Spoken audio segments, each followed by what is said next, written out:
If I had to pick one section of the entire Tour Divide for my favorite, this was it. Salida, Colorado to Grants, New Mexico.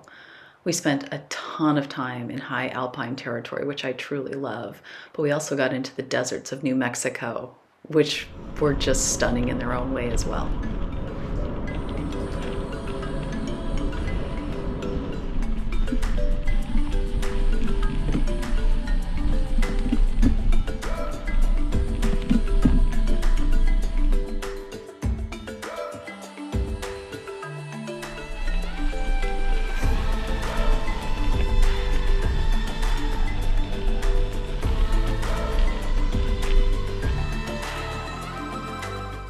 Heading out of Salida, we tackled Marshall Pass, which is another railroad grade, so not too steep.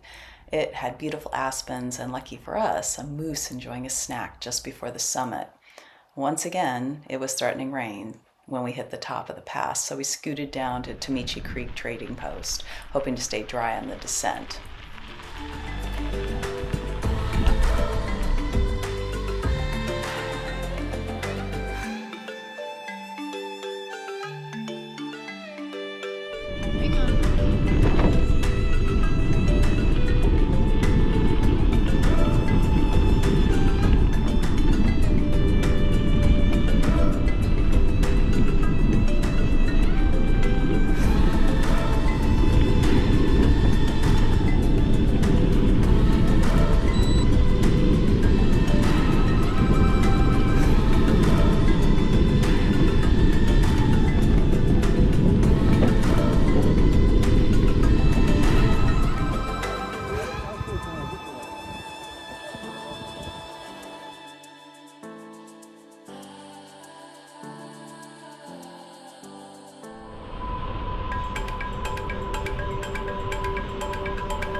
Going into Del Norte, we found the desert again, and as we were pedaling towards town, we saw a side trip that we could take to go see a hole in the wall. So we did, and it was this giant hole in a giant wall. Then we had a ripping roller coaster double track going into town, and saw the only place that we had actually seen on the trip where there was a Great Divide mountain bike route sign. That night we camped by the Rio Grande River and discovered just how obnoxious raccoons can be when they set their sights on your packs. They got into everything.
the ACA people.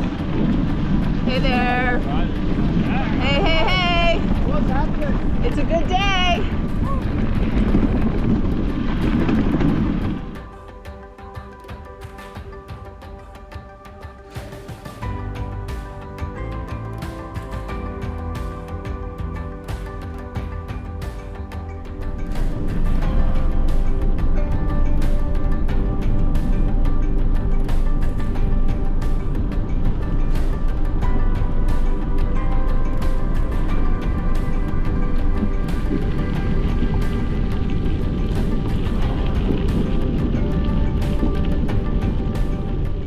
Leaving Del Norte, we tackled Indiana Pass. It was brutal.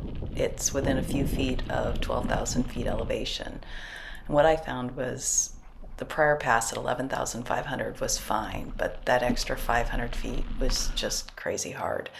But once you did get up on top, it was like being on top of the world with big skies, meadows, and of course a super fun sight.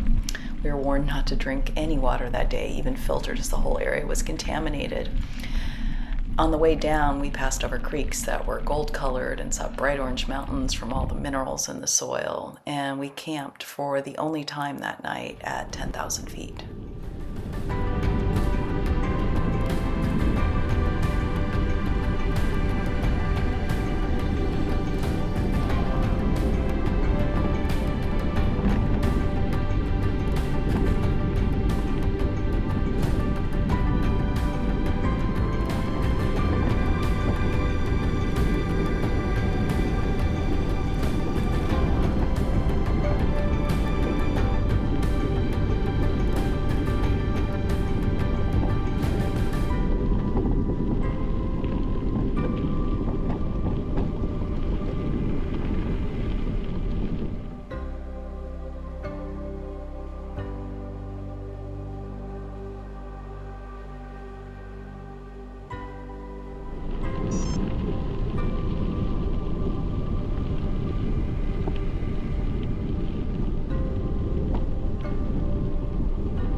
3 of us coming by.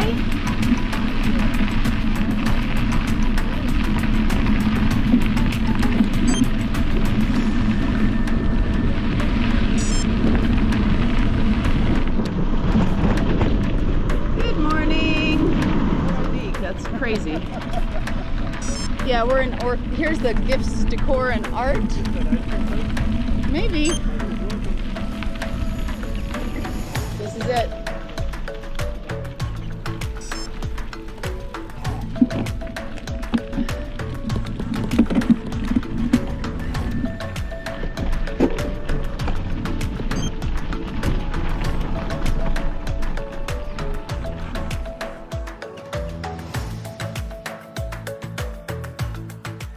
After a night in Horka, we climbed up over La Manga Pass, which gave us a quick start to what turned into a very rugged day, where we gradually climbed through the northern mountains of New Mexico, eventually getting to 11,000 feet before dropping down to Lagunitas Lake, where we spent the night.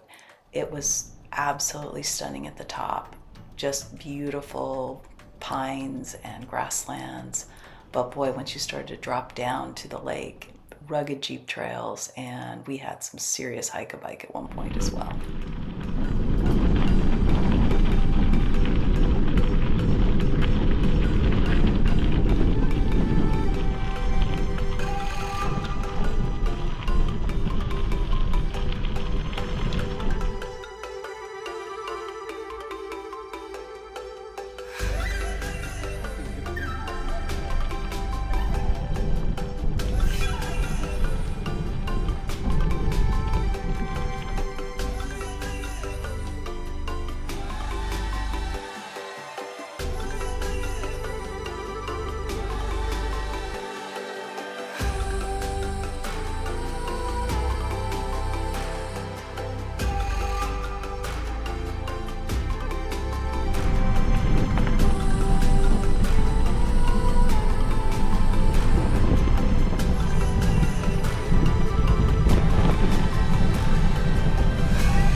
As we left Hopewell Lake, it became quickly clear that the route on our GPS wasn't going to get us where we needed to be. 5 of us ended up banding together to do some bushwhacking and guessing that did eventually get us back on route. We had roads that didn't go where they were supposed to, or they went through private land, and we learned our lesson there earlier in the route. About a third of the way through, we were firmly back on track and passing through beautiful pine forests that felt very, very much like Central Oregon and Washington. Finally, we dropped down to El Rito, which is a funky little burb with a replica of Mars lander, and onto pavement into Abiqui. The day was great in terms of elevation loss. We went from 10,000 feet in the morning to 6,000 feet at the end of the day, so most of it was just sailing along.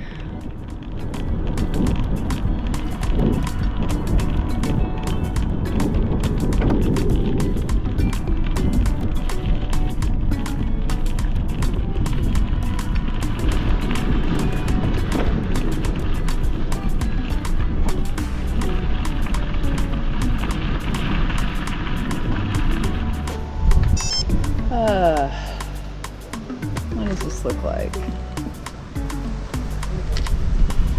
Nice downhill run. Paved. Yeah. You have 46 feet of climbing left, which basically means, yeah, there's a box right inside the door.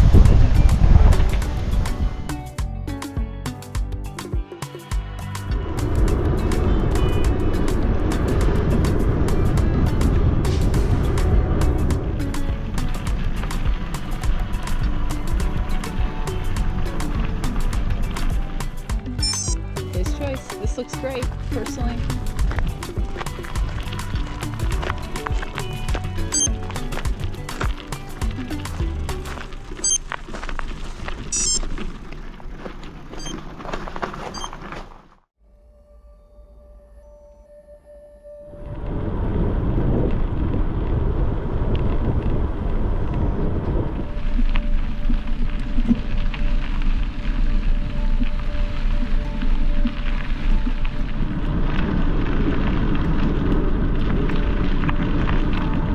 In a way.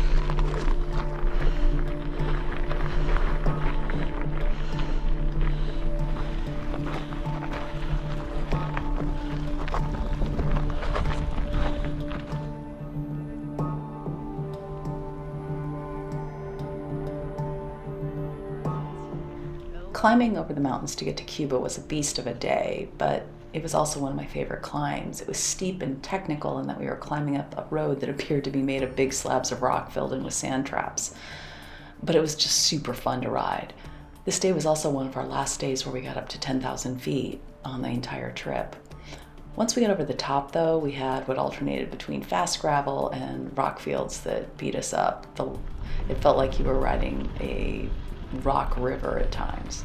The last part of the ride for the day had never-ending rollers. At least we did get a swooping paved descent into town and an amazing Mexican dinner for celebration.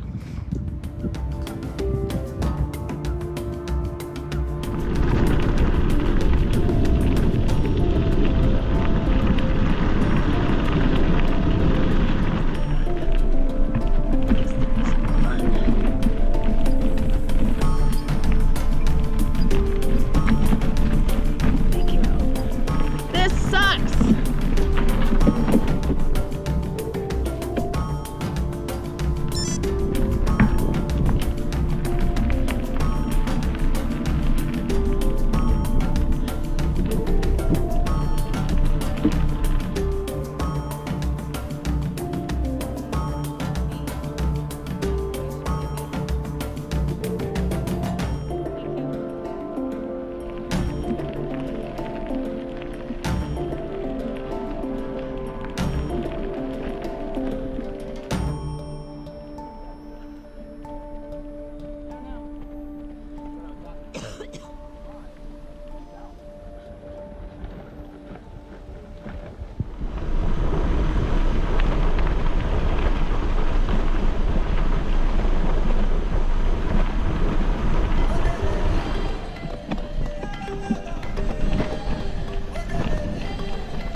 Our final day before Grants was a stunner and yet another beast at 73 miles and over 5,000 feet of climbing.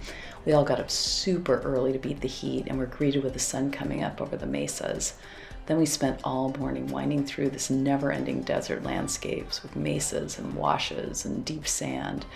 Finally, we got back into the pine trees to climb back up to 9,000 feet before a long descent into Grants, which is very proud of their Route 66 heritage.